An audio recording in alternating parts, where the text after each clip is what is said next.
تحية لكم جميعا.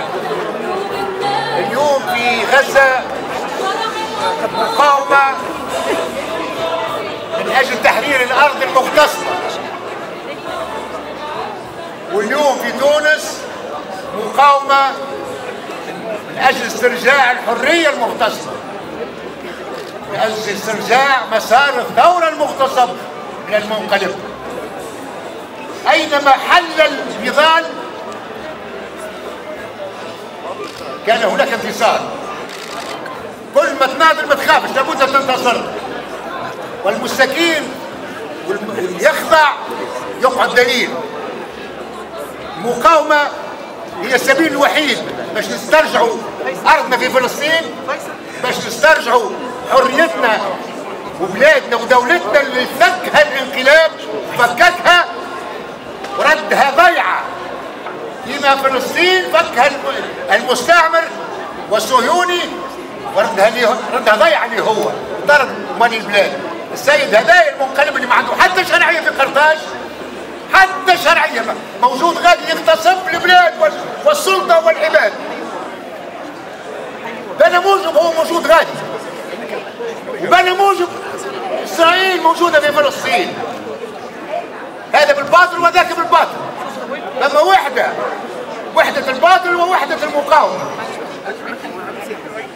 تحية لهم الاثنين، تحية للمعتقلين من أجل النضال ضد الانقلاب وضد توحيد المعارضة وضد توحيد الصف المناضل، وتحية للمقاومة اللي تسعى لاسترداد أرضها. يكون في علم المنقلب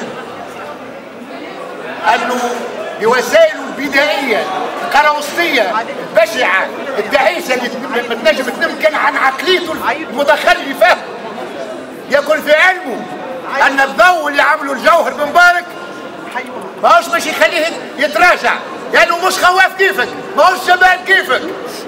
الموتور اللي يخدم تحت راسه باش ما ينقدش، يا قيس سعيد يا خواف، ما هوش باش يخلي جوهر بن مبارك يتراجع، مش باش يخلي رفاق المقاومين باش يتراجعوا. ها انت مغتصب المكان وسنقاومك ولن نتراجع.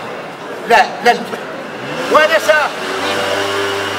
سأقاضيك انت وقاضي التحقيق وإدارة السجون ومدير السجن، لأنكم بدائيين، لأنكم قراوسيين، بزيتوا تحملوا في عقلكم التخلف والتعذيب.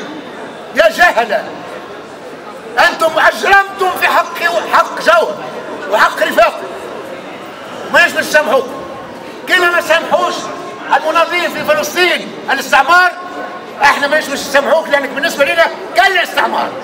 قال جوهر في وقت من الأوقات الانقلاب هو شبه الاستعمار، لأنه انقلب على السلطة رغم عنف الشعب. وما الفرق بين المغتصب الأجنبي اللي يغتصب الأرض والسلطة وبين اللي اسمه تونسي ولكن يغتصب كذلك السلطة ويغتصب الأرض؟ لا فرق بينهم. تحيا فلسطين، تحيا تونس.